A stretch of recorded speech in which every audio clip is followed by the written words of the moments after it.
संख्या किसे कहते हैं?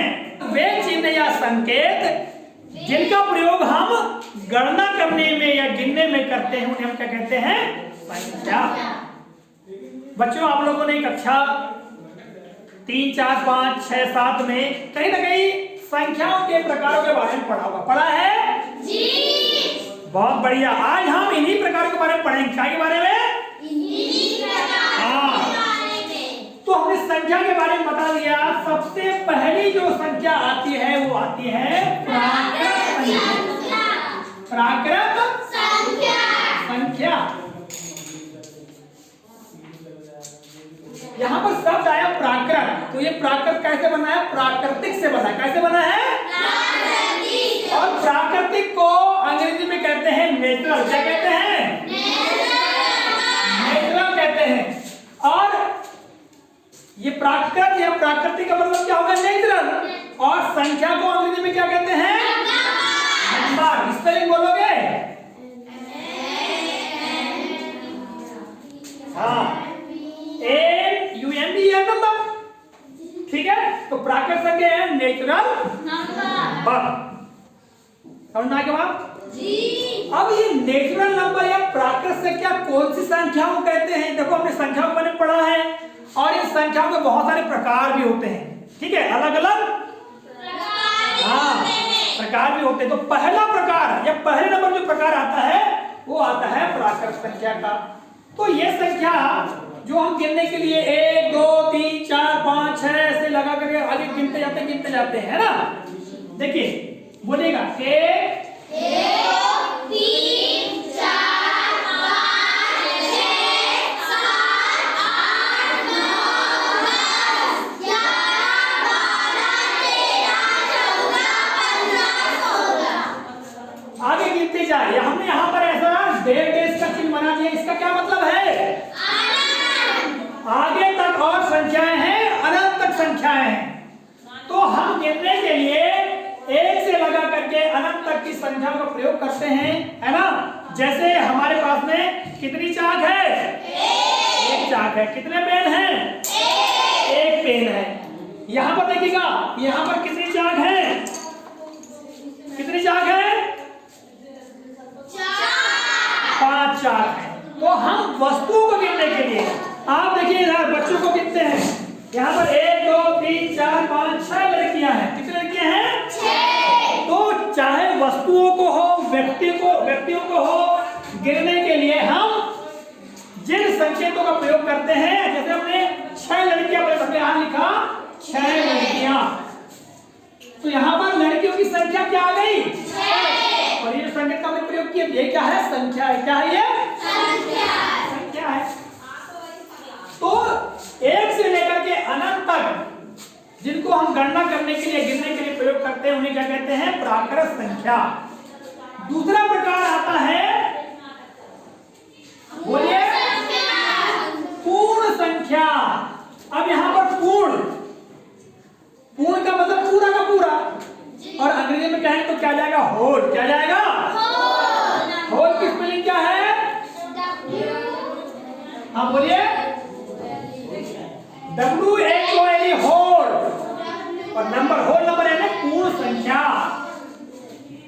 ठीक है, क्या जाएगा? पूर्ण संख्या। अब बच्चों यहाँ पर देखिए, अभी हमने आपको प्राकृत संख्या को बताया था 1, 2, 3, 4, 5, 6, आगे अदर डेविस लगा दिए। इसका मतलब अनंत तक। ये क्या है? प्राकृत संख्या हो गई। अब यदि इसमें हम आगे शून्य को लगा दें तो शून्य से गिनेंगे। 0, 1, 2, 3, 4, 5, 6 से अनंत तक। तो यहाँ पर ये सारी संख्याएं जो हैं वो क्या कहलाएंगी? पूर्ण संख्या। अब बच्चों यहाँ पर एक बात आती है कि एक जो है वो प्राकृत संख्या में शामिल है और एक पूर्ण संख्या में शामिल है। तो एक प्राकृत संख्या भी कहलाएगा और एक पूर्ण संख्या भी, है ना। यदि शून्य को निकाल दें तो जितनी प्राकृत संख्याएं हैं 1 से लेकर के अनंत तक, वे पूर्ण संख्याएं भी हैं। ठीक है, यहां हमने एक संख्या लिया 11, तो 11 क्या है? प्राकृत संख्या भी है और पूर्ण संख्या भी है। बात समझ आ रही है जी? हाँ। तीसरा प्रकार आता है, तीसरा प्रकार हम आता है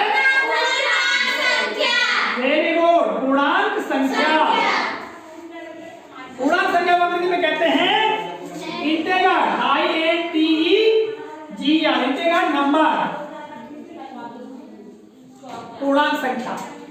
ठीक है, अब बच्चों हमने अभी पूर्ण संख्या बारे पढ़ा, शून्य से लेकर 1 2 3 4 5 6 अनंत तक। ठीक है जी। तो ये जो संख्याएं हैं ये पूर्णांक संख्या भी है और 1 से लेकर के अनंत तक प्राकृत संख्या भी है। अब इसके बाएं साइड में यदि हम ऋण 1 जोड़ दें या आगे चले जाए ऋण 2, आगे बढ़ जाए ऋण 3, आगे बढ़ जाए ऋण 4, अनंत तक चलेंगे हम इधर। तो यहाँ पर ऋणात्मक संख्या और धनात्मक संख्या दोनों तरह की संख्याएं लिखी गई हैं, है ना जी। तो ये जो सारी संख्याएं इन्हें हम क्या कहते हैं? पूर्णांक संख्या या इंटीगर कहते हैं। तो अब बताइए कि यहाँ पर जो प्राकृत संख्या में 1 2 3 ये भी शामिल है, पूर्ण संख्या में 1 2 3 अनंत तक शामिल है और पूर्णांक संख्या में 1 2 3 अनंत तक शामिल है। तो जितनी भी प्राकृत संख्याएं हैं वो पूर्ण संख्या भी कहलाएंगी और पूर्णांक संख्या भी कहलाएंगी। किंतु क्या शून्य प्राकृत संख्या है? नहीं है। क्या शून्य पूर्णांक संख्या है? अरे हाँ, ये पूर्णांक संख्या में शामिल है। अब हम बात करते हैं ऋण 1 की। क्या ऋण 1 पूर्ण संख्या है? क्या ऋण 1 प्राकृत संख्या है? नहीं। जितनी भी प्राकृत संख्याएं हैं वे प्राकृत संख्याएं पूर्ण संख्या तो हैं, पूर्णांक भी हैं, किंतु समस्त पूर्ण संख्या प्राकृत संख्या नहीं है। किंतु समस्त पूर्णांक संख्या प्राकृत संख्या या पूर्ण संख्या नहीं है। समझ में आ गई बात जी।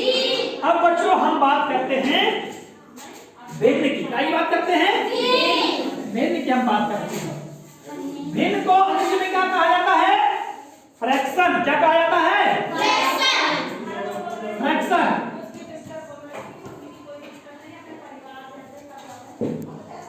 फ्रैक्शन भिन्न। तो जो भिन्न होते हैं, भिन्न किसे कहते हैं समझिएगा? ऐसी संख्या जिनको हम बटे के ऊपर और नीचे लिखे, जैसे हमने लिखा 2/3, है ना जी। 2/3 यानी अंश, ये ऊपर जो है ये क्या कहलाएगा? अंश, और नीचे क्या कहलाएगा? तो ऐसी संख्या जिनको हम अंश और हर के रूप में लिखते हैं उन्हें हम क्या कहते हैं? भिन्न कहते हैं। किंतु भिन्न में ध्यान रखना है कि यहाँ पर ये धनात्मक संख्या होती है, यानी ऋणात्मक संख्या जो होती है मिला के भिन्न में पूर्णांक जो संख्याओं के जो ऋणात्मक मान है वो शामिल नहीं होते। ठीक है, अब हम बात करते हैं बच्चों परिमेय संख्या। क्या बात करते हैं? परिमेय संख्या। परिमेय संख्या क्या बोलते हैं? Rational number. रेशनल नंबर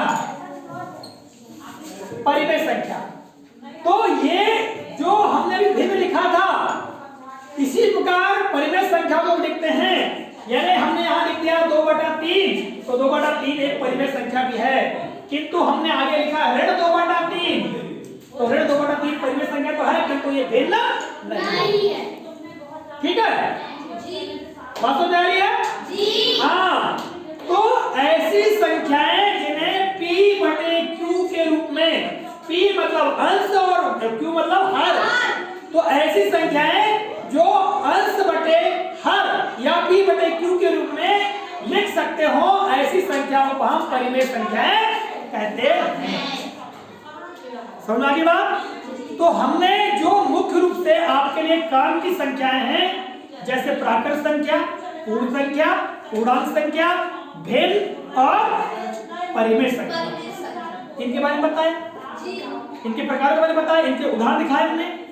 अब हम पूछते हैं आपको 5 को आप कौन कौन सी संख्याओं में शामिल करोगे? हाँ, क्या क्या शामिल करोगे?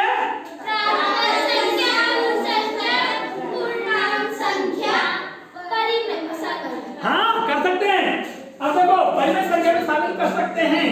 अब हम तुमको बताया था P/Q के रूप में जो संख्या लिखी जा सकती हो, तो बेटा हम इसके बटे में 1 लिख सकते हैं, तो ये 5/1 हो गई, ये परिमेय संख्या कहलाएगी। अब 5/1 के रूप में क्यों लिख सकते हैं? क्योंकि हमेशा याद रखिए भिन्न या परिमेय संख्या में अंश में हर का भाग होता है, तो 5 में हम 1 का भाग देंगे तो 1 पंचे 5 ही आ जाएगा, यानी 5 का 5 आ जाएगा कि भाग हो जाएगा कि नहीं आएगा, इसलिए इसके बटे हम 1 लिख सकते हैं। इसलिए यदि हम 5 की बात करें तो 5 प्राकृत संख्या भी है, पूर्ण संख्या भी है, पूर्णांक संख्या भी है, भिन्न भी है और परिमेय संख्या भी है। किंतु हम बात करेंगे ऋण 2/3 की, तो ऋण 2/3 कौन कौन संख्या का प्रकार है बताओ? क्या ये पूर्णांक है? क्या ये पूर्णांक है? ऋण 2/3 पूर्णांक है क्या? नहीं है। क्या ये प्राकृत संख्या है क्या? नहीं है। क्या ये पूर्ण संख्या है क्या? क्या ये भिन्न है? नहीं है, ये केवल परिमेय संख्या है। हमने कहा ऋण 5 प्राकृत संख्या है क्या? पूर्ण संख्या है? पूर्ण संख्या है क्या? नहीं है, नहीं है, ये पूर्णांक है। क्या है ये? पूर्णांक। तो बच्चों इस तरह से संख्याओं के बारे में हमको जानकारी होना चाहिए।